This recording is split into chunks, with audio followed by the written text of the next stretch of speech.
बिस्मिल्लाहिर्रहमानिर्रहीम। अस्सलाम वालेकुम। आज मैं आपके लिए लेके हाजिर हुई हूँ बड़ा झटपट और मज़ेदार सा और आसान सा देगी कौरमा। तो चले हम स्टार्ट करते हैं।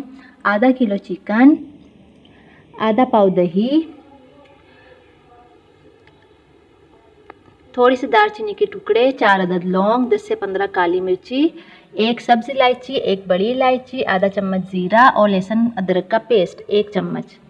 पिसे हुए मसालों में 3 चम्मच जो है वो आपने लेना है 3 टीस्पून पिसा हुआ धनिया, 1 टीस्पून लाल मिर्च, थोड़ी सी जायफल जावित्री का पाउडर, 2 टीस्पून नमक और 1 टीस्पून हल्दी।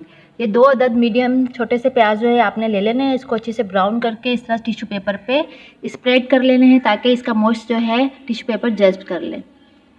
चले अब हम स्टार्ट करते हैं। ये ऑयल जिसमें हम लोगों ने प्याज जो है वो ब्राउन किए थे, इसके अंदर जो है हम अपना सारा सामान चिकन और मसाले, खड़े मसाले वगैरह सब डाल लेंगे और इसको अच्छी तरह से पहले मिक्स कर लेंगे। सबसे पहले हम इसमें डालेंगे चिकन। आप सारा चिकन इसमें अच्छी तरह से डाल दें, अच्छी तरह से वॉश कर लीजिएगा चिकन को। और अब इसमें हम जाएंगे ये सारे खड़े मसाले, ये आप खड़े मसाले डाल दें। फिर इसमें जो हम डालेंगे लहसुन अदरक का पेस्ट,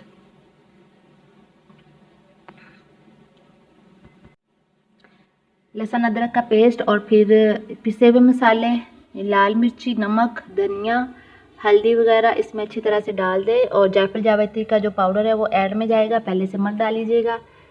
जो गरम मसाले पिसे हुए होते हैं वो इसको हमेशा ऐड में डाला करें, क्योंकि फिर पहले डाल लें तो उसका सालन का जो है कलर ख़राब हो जाता है। अच्छा, आप इसको जो है अच्छी तरह से मिक्स करें और इसको आंच पे रख लें और इसको 4 से 5 मिनट तक अच्छी तरह से फ्राई करना है।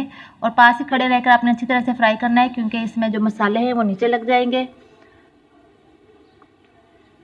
ऑयल आपने सही लेना है इसमें। जी, 4 से 5 मिनट हो चुके हैं। देखें हमें इसको फ्राई करते हुए और इसका कलर भी अब चेंज हो चुका है। अच्छे से इसको आप फ्राई कर लें ताकि उसकी मसालों की और जो चिकन की महक होती है वो इसमें बाकी ना रहे और इसकी महक जो है बिल्कुल ख़त्म हो जाए। अब हम इसमें डालेंगे दही। दही डालते हुए या कोई भी सफ़ेद चीज़ जब आप डालते हैं तो आंच बिल्कुल धीमी कर लिया करें और उसके बाद जो है थोड़ा सा इसको फ्राई करके फिर आप जो है आंच को तेज़ किया करें। अच्छी तरह से जो है इसमें आप मिक्स कर लें, इसका मिक्सचर अच्छी तरह से हो जाए, ये इसमें हल हो जाए बिल्कुल दही, और अपना ऑयल छोड़ दें। आज ये देखें तो ये बिल्कुल अच्छी तरह से हो चुका है फ्राई। अब हम इसमें पानी डालेंगे 1 से 1.5 गिलास, ताकि चिकन जो है अच्छी तरह से टेंडर हो जाए।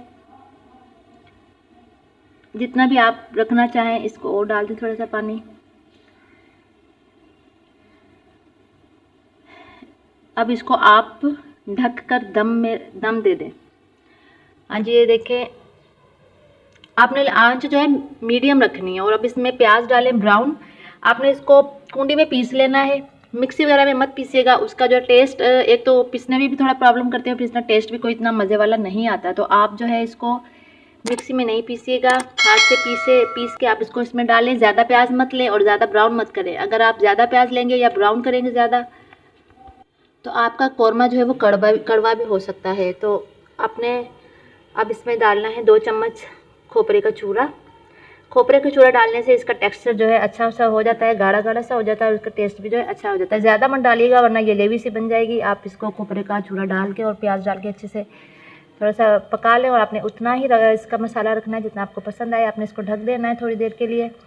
और अब देखें ये हमारा कौरमा हो चुका है रेडी। उम्मीद है पसंद आया होगा। अपना ख्याल रखिएगा। अल्लाह हाफ़िज़।